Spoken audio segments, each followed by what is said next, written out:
What's going on, my trainer club? Today we're going to check out all my top tips to help you max out on the Sinnoh event celebration throwback in Pokemon Go. So welcome to the trainer club. Here we go.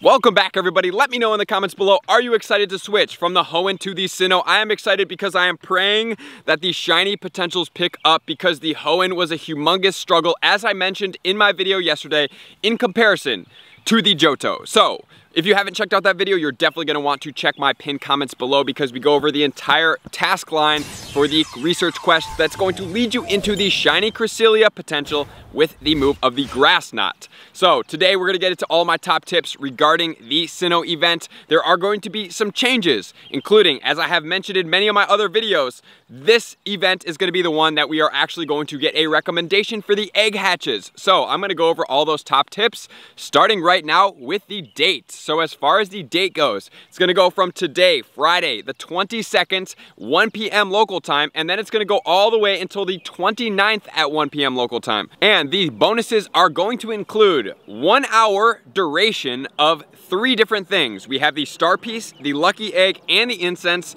The one downside to the lucky egg and the incense is there's no boosted XP or Stardust during this time frame. So as far as this goes, I will cover it in my C.Dot Community Day video. So if you do want to check it out, you can check it out up here when it does launch. I mean, it's kind of hard for me to say a recommendation on those. We will check it out in one of my tips. The shiny feature of the event is going to be Glameow. Glameow is going to be shiny. I like the shiny. It looks cool. It is definitely a little bit more noticeable than the Skitty. And we are also going to get the Pikachu with the Lucario hat that does have a shiny potentials. How have you guys done on the shiny potential Pikachus with the hats? The only one that I have gotten has been the Umbreon in the Johto. Johto was the best shiny potentials that I've seen so far, probably the highest rates. There's no other way for me to explain it. And then we have the jam-packed eggs. If you guys are ready to hatch the eggs, which we are going to cover in my tip number 3, that's going to go over all the eggs, including the 100% IV, so you guys are definitely going to want to stick around for that. And then we have wild spawns that are going to be all Sinnoh Pokemon. We are definitely going to be covering that in tip number 4. That's also going to include the meta attackers as well as the Go Battle League relevance. So that is another tip you guys are going to want to stick around for. And then finally, we are going to have Sinnoh Pokemon populating the raids. So if you guys do want to pause here, you can definitely do so, or you can go to Leak Duck's Instagram or his website to check out any of these potentials. The one thing I'm going to point out is that Timber is in here. Timber is a beast Pokemon. It's going to be basically teeter-tottering with the #1 fighting spot with Lucario, which is going to be in eggs here. So I am going to point that out. The 100% IVs are going to be 751 in normal conditions and 939 boosted in cloudy weather, because it is an all fighting type Pokemon and it has a shiny potential. I know it's not a Sinnoh Pokemon, but I thought I would give it an honorable mention if you guys are looking to get some good quality fighting type Pokemon. So now, without further ado, we're going to get into all of my top tips relevant to the Sinnoh event in Pokemon Go, starting off with tip number 1. Tip number 1 is going to be, as always, covering the bonuses. So we have the 1 hour duration of the star piece, the incense, and the lucky egg. So the incense has already been going duration for 1 hour, so we can count that out. But you are going to need your incenses for the C.Dot Community Day. That's going to be on Sunday, which, like I said, the tip video is going to come out later tonight. So what you want to do with these star pieces and the lucky eggs, really hard to say. So Reshiram comes out on Tuesday. We have Trackian right now. So if you are going pretty hardcore on raids and you're looking to level up, a great way to level up is going to be with raid XP combined with best friend XP. So we have the 1 hour duration of the lucky eggs, meaning you can get a good amount of raids done on one lucky egg, which is going to be really beneficial and consistent and condensed for you guys, which is the best thing possible. So I have a little bit extra lucky eggs right now, so I'm probably going to use some of these during this event, especially when you see 4 or 5 raids in a row, because each time you do it, it's going to be 20,000 XP. If you do 5, you have 100,000 XP just from the raids right there. That's not to mention if you're running the gacha, or if you're evolving in between times, or whatever that is for you guys. Condense your XP, pop a best friend during that time frame, get another 100,000 for ultra friends or 200,000 for best friends. Great time to do it. And then as far as the star pieces go, there is not boosted Stardust right now. So although I really love the boosted star pieces, I'm also going to cover this in my CDOT Community Day video because we are going to have 6 hours, and when we do use star pieces and it is not boosted, I highly suggest only using it when the spawns are at their peak, and that does happen during Community Day. So if you do decide to use this 1 hour star piece, there is going to be a 6 hour window on Sunday that would help you maximize. So as far as those tips, that's going to be the best things that we can do right now. If you don't want to do any of these and you're short or skimp on some of these, you can definitely save. We are going to need 2 incenses for the CDOT Community Day. So if you're not a pay-to-play player and you don't plan on getting more, definitely save these. So we're going to go on to tip number 2. Tip number 2 is going to be the research tasks. What are going to be relevant? What are the shiny potentials to look out for? And what are the correlating 100% IVs?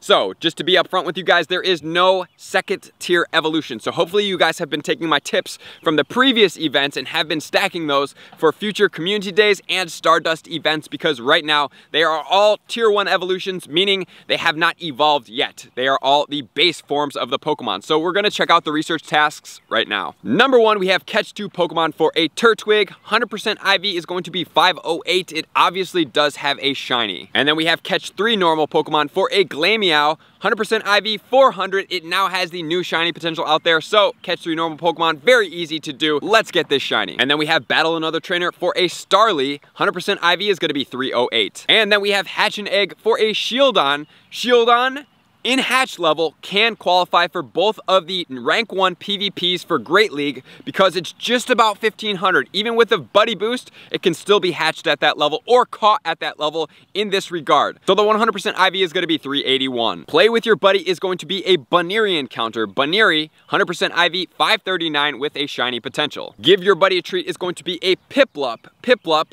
460, 100% IV with a shiny. Earn a heart with your buddy is going to be a Croagunk. Croagunk has a shiny potential. I do not have the shiny. This is one I am going to get after. The 100% IV is going to be 408. Absolutely love this shiny. And then we have transfer 3 Pokemon. Super easy to do. Chimchar, 410, 100% IV with a shiny potential. So that is going to do it as far as the research tasks. If you see anything in here that you do want, such as the starters, you can also get the Glameow with the shiny potential. You can have the Toxicroak in there that does have the shiny potential. Definitely make note of that task and know the 100% IV if it's going to be relevant, which is going to lead us to tip number 3. Tip number 3 is going to be the eggs. So previously in all of the other events, I've recommended not hatching eggs. This event is wholeheartedly not that case. This event is going to be super amazing for the egg potentials. There are awesome Pokemon in there. There are rare shinies and there are baby Pokemon that you cannot catch in the wild. You can only hatch them. So now, guys, bust out your super incubators. Is the time to get after the 7-kilometer eggs. Ooh, I am so excited about this. There are some very, very good Pokemon. Starting with Pokemon number 1, which is going to be Cranidos. I love the Cranidos because it goes into Rampardos, one of the top rock attackers in the game with a 100% IV hatch level at 1040. And then we have Shieldon. Like I said, Shieldon can be hatched or caught at task level to be for both of the rank 1 and rank 2 PvP. I guess you could consider them both rank 1, but rank 1 as far as 41 and rank 1 as far as level 40 if you don't buddy boost it. 100% IV is going to be 509. And then we have Glameow in here. 100% IV, 533. This is going to be the new shiny potential, so I probably wouldn't be the best one to hatch, but this past event, I've hatched quite a bit of Mawile, so I'm hoping that the Glameow hatches are going to be down. And then we have Chingling, no shiny, 100% IV is going to be 574. And then we have the Bonsly with the shiny potential, 100% IV, 744. And then we have the Happiny, 100% IV, 212. It does have a shiny.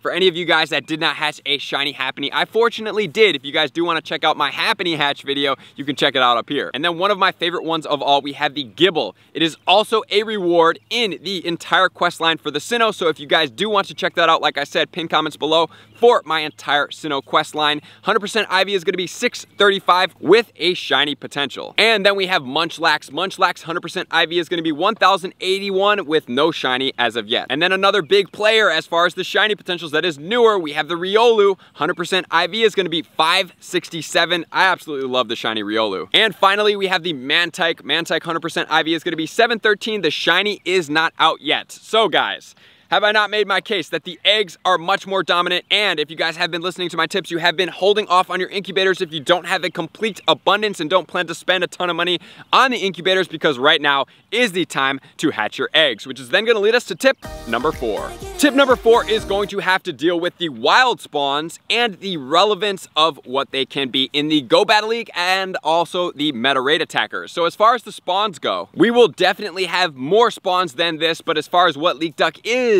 reporting, big shout out to Leak Duck, he does amazing work. We have the Gen 4 starters, which is going to be Turtwig, Chimchar, and Piplup, all with shinies. We have very exciting Starly, Bidoof, and Kricketot. We have Combee, Cherubi, and Cherum. Remember that the Cherum also, when it is caught, it is going to be a boosted amount of Stardust. So in the sunny weather, you can also catch the sunny form as well. And then we have the Drifloon, the Buneary, and the Glameow. All of them are going to have shiny potentials. And then we have Finneon and Snover. Snover's the only one in there with the shiny potential. I'm also assuming that there may be a little bit boost in the Gible spawns. However, Gible is a rare Pokemon. Think of it as a Lapras, right? There was slight Laprases out there, but they were very rare. So there are definitely going to be potentials to see a little bit more Gibles, but I'm saying that primarily Gible's probably going to come from the hatch. So now, let's check out the relevance as far as the meta attackers. So as far as these Pokemon that are in the pools, we have Cranidos. Rampardos is in the top 3 rock attackers. Definitely a beast Pokemon out there, really like it. We obviously have the Garchomp. Garchomp is going to be relevant in the Master League meta as well as the raid attacker meta as well. So that Pokemon is a monster. I'm still slightly holding out hope that that Pokemon could get a community day at some point, because they are voting Pokemon right now that are much less powerful and star power-ish. So I do think that Gible could have a vote at some point, which would be a complete landslide vote for certain. And finally, we have the hatches, which is going to be Lucario. Lucario is one of the top couple fighting type attackers, so definitely relevant in there, and it also does work in the Go Battle League meta, which is then going to lead us right now into the Go Battle League meta. So let's check out all these Pokemon right now. As far as the Torterra goes, in the Ultra League, it's going to be Razorleaf, Sandtomb, and Frenzy Plant, so you're going to have to wait to evolve this Pokemon. The 100% IV is going to be 0-15-15, and then in the Master League, it shines at rank 61 with the same exact moveset of the Razorleaf, Sandtomb, and Frenzy Plant. Next is going to be Empoleon. Empoleon shines the most in the Ultra League as well as the Master League. Ultra League, it's going to be rank 93 with Waterfall, Hydro Cannon, and Blizzard. And the 100% IV is going to be 1-15-14, and then in the Master League, obviously, it's going to be 100% IV, so the tasks are going to be your best interest if you choose to use it here: Waterfall, Hydro Cannon, and Flash Cannon. And next, like I said, we do have the Bastiodon that is going to be both the rank 1 and rank 2, depending on if you buddy boost it or not. It's going to be rank 6 in the Great League with Smackdown, Stone Edge, and Flamethrower combination. The 100% IVs for level 40 without the buddy boost is going to be 12-15-15 that we did also cover in my other video that I released last night. And then also, if you do want to buddy boost it, the 100% IVs are going to be 11-14-15. Both of those, like I said, can be hatched and come from the task level. And next, we obviously have the Munchlax. So Munchlax is going to be Lick, Body Slam, and Bulldoze in the Great League. You're going to have to trade it to try to drop the attack and keep the defense and stamina high. 100% IV is going to be a 0-14-13, so the lower friendships are going to be who you want to trade it with. And since it's a common Pokemon, it also will be okay to get it and not be too much Stardust. And then while we are on the Munchlax, we can obviously evolve it into Snorlax. So the Snorlax, as far as the 100% IVs go, and the League potential. In the Ultra League, it's going to be ranked 16 with its best ranking with Lick, Body Slam, and Earthquake. 100% IV is going to be level 29.5 at 0-12-15, also going to have to trade it down. And then in the Master League, it's going to be ranked 31, and that's going to be hatched at 100% IV. And then I'm going to cover 2 other Pokemon here. We are going to cover the Toxicroak and the Drapion. So Toxicroak in the Great League is going to be ranked 80 with Counter, Mud Bomb, and Sludge Bomb. A little bit glassy of a Pokemon, but it does work with a 1-15-15. And then if we're going to go to the Ultra League, it's going to be Counter, Mud Bomb, and Sludge Bomb combination. This Pokemon can max out at 15-15-15 with 2488 below, but if you do want to buddy boost it, the 100% IV for the buddy boosted to level 41 is going to be 13-15-15. And then finally, like I said, we're going to cover the Drapion. Drapion in the Great League is going to be ranked 87 with Bite, Fell Stinger, and Aqua Tail. 100% IV is going to be 2-15-14, and then the Drapion in the Ultra League, Not the best ranking, 139 with Ice Fang, Crunch, and Aqua Tail, but when used properly, it's going to be a beast. It is all 15s and can be buddy boosted all the way to level 41 and still stay under. And then, like I said, the other Pokemon that were meta relevant, if we want to check out the Garchomp, it's going to shine the most in the Master League, rank 7. Mudshot, Outrage, and Earthquake. And then also we have the Lucario in the Ultra League. It's going to be ranked 64 with Counter, Power Up Punch, and Shadow Ball. 100% IV is going to be 115-15, so you're definitely going to have to trade that down in order to get it there. So that's everything we have to know about the Go Battle League meta. There are probably going to be some other Pokemon that I missed here, but keep in mind that if you do have any of these Pokemon, just check out pvpoke.com to check out the rankings, and you can also check out gostadium.club for the IVs, which is gonna lead us to tip number 5. Tip number 5 is going to be to raid the Trackian as much as possible. It is a beast rock attacker. It gets some awesome moveset combination. It has an amazing shiny potential, and it's only here until Tuesday, so raid it as much as possible. If you guys do want to check out my graphic, definitely get also in the pinned comments my Discord to get the full render of the graphic, or you can check out my social medias as well.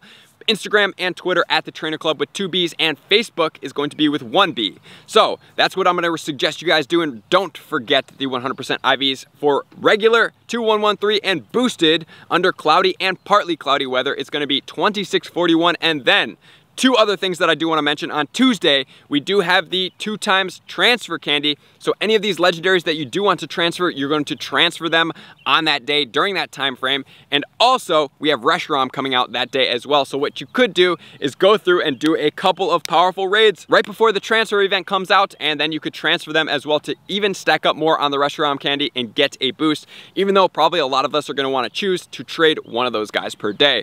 So that's going to do it with all my tips, guys. I hope you guys found this useful. We have the CDOT Community Day tips coming out tonight. Man, we have a lot of things going on this weekend. I am excited, so I appreciate you guys for being here. All my likers, commenters, subscribers, Patreon members, everybody takes their support, subscription, and participation to the next level.